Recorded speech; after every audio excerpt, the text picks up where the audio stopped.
Hi guys. So அடுத்தது நீங்கள் வந்து ஒரு ஏர் ஃப்ரெஷ்னர் வீடியோ பார்க்க போகிறீங்க.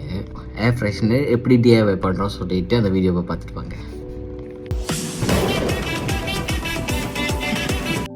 கைஸ், இது செய்ய தேவையான பொருட்கள் ஒரு கப்பு லைம் எடுத்துக்கோங்க கைஸ். 1.5 லைம் எடுத்துக்கோங்க. ஒன்று பாதியாக வெட்டிடுங்க, இன்னொன்று முழுசாக வெட்டி உள்ளுக்கெல்லாம் கீத்து போட்டு வச்சுருங்க. அதுக்கப்புறம் அடுத்தது வந்து கல் உப்பு தேவைப்படும் அது செய்கிறதுக்கு. கல் உப்பு எடுத்துக்கோங்க. கடைசியாக வந்துட்டு சானிடைசர், சாஃப்ட்லைனு, கிராம்பு இதெல்லாம் தேவைப்படும். நம்ம வெட்டி வச்ச லைம் என்ன பண்ணுவோம், ஃபுல்லாக உள்ளுக்கு பொழந்துட்டு அது அந்த கப்பில் உள்ளே வச்சுருங்க கரெக்டாக. ஃபர்ஸ்ட்டாக ஹாஃப் லெமன் வச்சோம். அடுத்தது வந்து இப்போ பேலன்ஸ் இருக்குது அந்த முழு லெமனே உள்ளே வைப்போம். அது முழுசாக வைக்கணுமா அப்படி சொல்லிட்டு அதனால தான் என் மூச்சு ஃபுல்லாக ஷாக்கிங்காக இருந்துச்சு. இப்போ நீங்கள் என்ன பண்ணுங்கள், அந்த முழு லெமனை உள்ளே எல்லாம் கீத்த அது மாதிரி வெட்டிட்டு அடுத்ததுக்கு அந்த கப்பில் பேலன்ஸையும் வச்சுருங்க.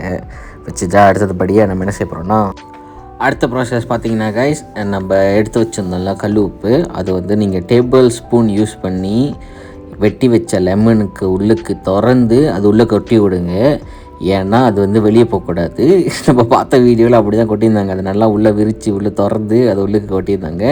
2 டேபிள் ஸ்பூன் கல் உப்பு நீங்கள் உள்ளே போடணும். ஃபஸ்ட்டாக முதல்ல போட்டேன். அடுத்தது வந்து இப்போது நான் இன்னொரு டேபிள் ஸ்பூன் அள்ளி உள்ளே போடுறேன். பிகாஸ் உள்ளே ஆல்ரெடி நிறைய போயிருச்சு, அதனால் கொஞ்சம் வெளியே போனாலும் பிரச்சனை. அடுத்ததாக நம்ம வந்து சானிடைசர் யூஸ் பண்ண போகிறோங்க. சானிடைசரில் வந்து ஆல்கஹால் இருக்கும்ல, ஸோ அது வந்து நம்ம மிக்ஸ் பண்ணணும். இப்போ ஒரு 3 டேபிள் ஸ்பூன் வந்து நான் ஊற்ற போகிறேன். 1 2 3 அப்படி சொல்லிட்டு நான் 3 வாட்டி ஊற்ற போகிறேன். அது உப்பு எல்லாமே வந்து நல்லா அந்த சானிடைசர் படுற மாதிரி ஊற்றிக்குங்க. நம்ம இப்போ நாலாவதாக சாஃப்ட்லைன், துணி துவைக்கிறதுக்கு ஊற்றுவாங்களே சாஃப்ட்லைன், நம்ம வந்து இப்போது அதை ஊற்ற போகிறோம். அந்த உப்பு எல்லாமே உள்ளுக்கு நிலையிற மாதிரி சுற்றி எல்லா இடத்துலையும் பரவுற மாதிரி நான் ஊற்றுறேன் அந்த சாஃப்ட்லைனு.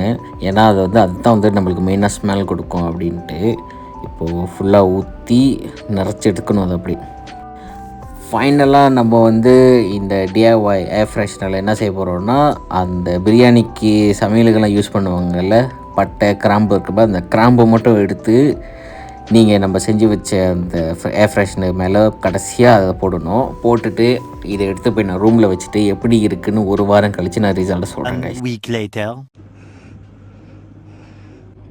Hello guys, welcome back. So 1 வாரம் கழித்து ரிசல்ட் சொல்கிறேன். இந்த அன்றைக்கி நம்ம செஞ்சோம்ல இந்த ஒரு ஏர் ஃப்ரெஷ்னர், இது இப்படி மோந்து பார்த்தா மட்டும்தான் வாசம் தெரியுது தவிர இந்த ரூம்போ இல்லை நம்ம வாஷ்ரூமில் வச்சோம் ரூம் சைஸ்க்கு வந்து இது கன்ஃபார்மாக ஒர்க் அவுட் ஆகாது. அதே வாஷ்ரூம்னா கொஞ்சம் ஸ்மால் ஸ்பேஸ்க்கு வந்துட்டு இது அன்வான்ட் ஸ்மெல் இது எல்லாத்தையும் வந்து இது அப்சர்வ் பண்ணிக்கும் போல. ஸோ இது சக்ஸஸாக ஃபெயிலியராக கேட்டிங்கன்னா 50-50. சின்ன இடத்துக்கு ஓகே, ரொம்ப பெரிய ஸ்பேஸ்க்கு வந்து இது மேம் பாய்க்க முடியுது. ஸோ இதே மாதிரி இன்னொரு நல்ல லைஃப் ஹேக்ஸில் வந்து பார்க்குறேன் கைஸ். வீடியோ ஞாபகமாக ஃபுல்லாக பாருங்கள். பார்த்துட்டு வீடியோ வந்துட்டு லைக் பண்ணுங்க பிடிச்சிருந்துச்சின்னா. அதுக்கப்புறம் இந்த வீடியோ வந்து உங்கள் ஃப்ரெண்ட்ஸ் கூட ஷேர் பண்ணி விடுங்க. அப்புறம் as usual சேனலுக்கு சப்ஸ்கிரைப் பண்ணிவிடுங்க. See you guys, bye bye.